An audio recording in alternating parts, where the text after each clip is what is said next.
left your side. She's right here. But I mean, those spirits, did you feel any of that? And you don't have to say yes just to appease me. No, not at all. And I wouldn't. I would never do that. The first 10 days when they were rushing me to surgery, Mm-hmm. and and what they were trying to tell when I stopped in the one room, and that's when she came in, and when she said, no, you're not. Yeah. They were trying to get my arms. They were trying to get my arms because they were so badly damaged. The focus was on my leg because I was bleeding to death. I was bleeding out. They had this big tourniquet thing on, and every time they loosened it up, you could literally hear the blood hit splash on the ground.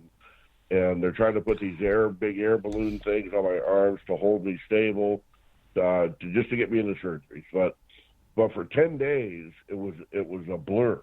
It was I would come out of the recovery aspect of it, and it seemed like I was going back in. They were taking me back in to put me back under. Right. Now, within that time frame, like I said, it wasn't through that part, because it was so up and down and such a blur, and I had no idea what was going on. And that's what I was getting to when I was saying I was listening to the monitors. I was doing all these things because my mind was spinning. What was probably 2 days total of doing that felt like an eternity. Mm-hmm. But as I was laying there, it was in the middle of the night. I had woken up. I had a bad dream, and I couldn't tell you what it was. Mm-hmm. I had a bad dream, and I was laying there, and all of a sudden I felt an overwhelming sense of calm, like when you let some type of huge resentment go, or you're okay with something, or whatever it may be. Like this whole thing, came off my shoulders, and I literally sank into my bed because you're tense. Your shoulders you're bound up, and you can feel it up the back of your neck, and I was able to relax. It was at that time that I was okay with what was going on right then, because I knew I couldn't fix it. I knew I couldn't change it. All I could do is I knew I had to work. I knew I had to do something. And so I say that, as far as the post, I was either going to get bitter or I was going to get better. It wasn't an option. There were two. That was it. And I wasn't picking one. So I had one to go with. And that was the beginning. That right on basically the 12th day that I was in ICU out of the 6 weeks I was in there, that started. And I had a peace and calmness about me. Now, did I have bad days and flip out and lose my shit? Yeah, I did. Yeah. A lot. Did I have a lot of days that I wanted to quit and just give up? Oh, yeah. And like I said in there, I used to get irritated because, and I understood where they were coming from. I did. But I didn't want to be negative and spiteful. But in my head, if I'd have heard one more person call me a miracle, I'd have punched them. Right. I didn't want to hear it. Oh I did.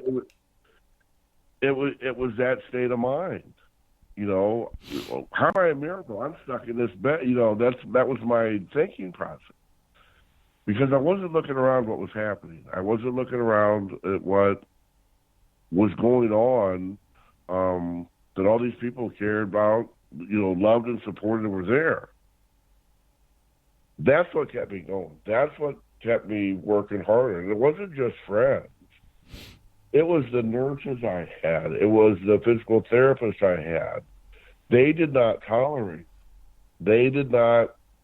The one physical therapist I had, Misty, she would come down to my room and she's like, "Come on, let's go. We're going." And I'd be like, "No, I'm not. I'm not." And she'd go, "You are." And I'm like, "I'm not." And she goes, "You want to bet?" And she would. I couldn't do nothing. Now, mind you, I am wrecked. I have cast from my armpits to my fingertips. My legs in traction, my hips broke, everything. And I'm telling her that I'm not doing something. All she had to do, and she'd walk over, and they have a little crane thing, a lift thing. And she'd swing it over, and she'd hook it to the thing that was cradled underneath me, attached to my bed, and she'd pick me up and sit in the chair. And I would be I'd be throwing a fit the whole time. Well, and you're a big guy, let alone, do you have any idea how much the weight did they ever tell you the weight of the casts and plaster or whatever was all over your body, adding to your body?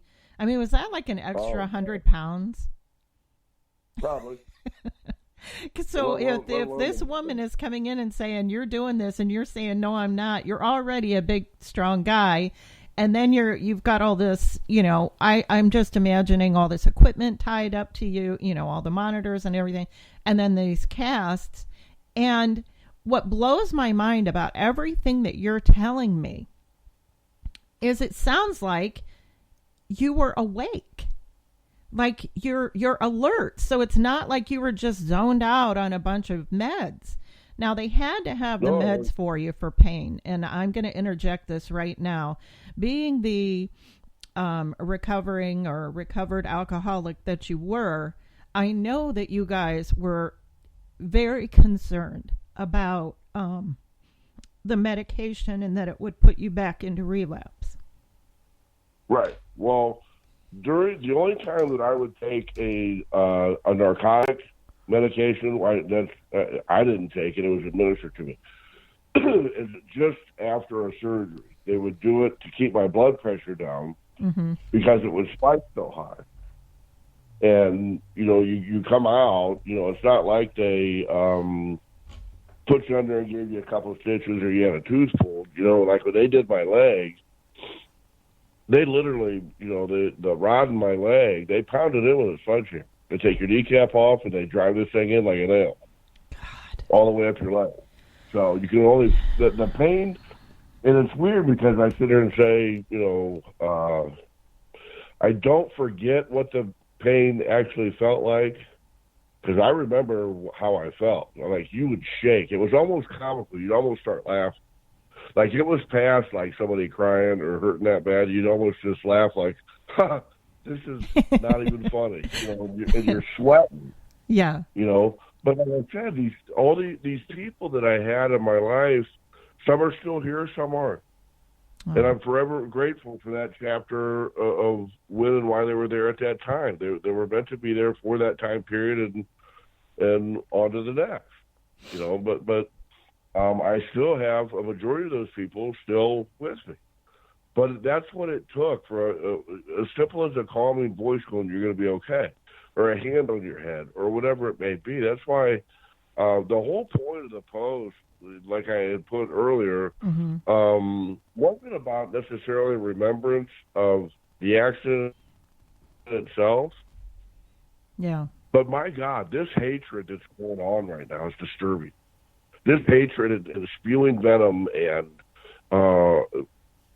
nothing ever came good from hate. Nothing ever came good from being hateful and jaded and spiteful. Well, now, I might not like somebody, but I'm not going to sit down at the dinner table with them either. Right. But I'm not going to hate them. I'm not going to be jaded by them. I'm not going to be derogatory towards them. I've been there. I've done that shit. And it got me nowhere. You know who it hurts? Me. Yep. Well, if I'm nasty and facetious towards someone or something, I'm hurting me.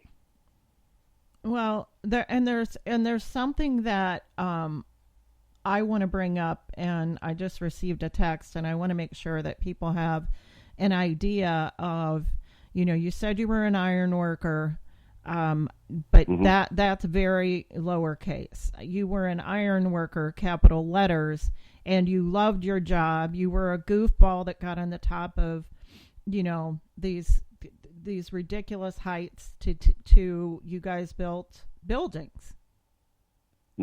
And what you fell from, I did receive a text. Talk about what exactly you were doing. And then I want to go back to the hatred, but I want you to tell everybody, because I'm sure they're interested, what exactly were you doing when this happened? And I think it will blow their minds. I was, it was a Saturday morning, and we were at the steel mill, and we were doing maintenance. And I was on we had to take this little spacer ring off. It was right before lunch. And I was on a 8-foot step ladder, I was on the second step, so I'm 2 feet off the ground, basically. From the bottom of my feet to the platform, I was 2 feet off the ground. The ladder had slid out, and it slid out from underneath me. So no big deal. Instead of smashing my fingers before it hit the ground, I rolled away from it. Well, when I did that, I rolled into a unprotected hole that went down 40 feet, 2 floors down below, into a pitch black concrete hole. There was no covering on it. There was no protective barrier. There was no nothing like it. And we didn't know it was there. It was actually underneath. There was like a section of this machinery, and it was underneath this section. It was almost like if you were in the kitchen and you were on a chair or a ladder or whatever, and you slid and landed on the floor, you rolled away from it, and you fell in the heater vent hole. But obviously it was bigger. But that was like an elevator shaft. Yeah. And like I said, I fell down into a pitch black hole back first. I tried to spin around like a cat and catch myself, but that didn't work out too good. Maybe it's better than like that. But. I love that. I love when you say that. Now, here's the thing. Here's one more question. When this kind of thing happens, and I'm sorry, I want to get from 0 to 40 feet. When you were flying down the hole, was there a point between those seconds of flying down the hole, you're like, oh my God, I'm flying down a hole? Or did you kind of just black out? It happened so fast. Now, you got to remember, you're almost at maximum speed per gravity in that time frame. Yeah.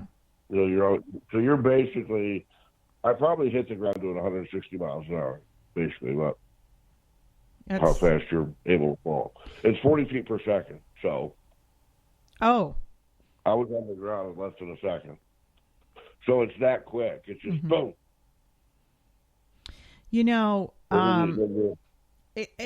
And here, and the details of this, I don't believe I've asked a lot of these details before, but the reason why I'm going there is because it is just like you said. You took a picture of the sunrise. It was another perfect Saturday.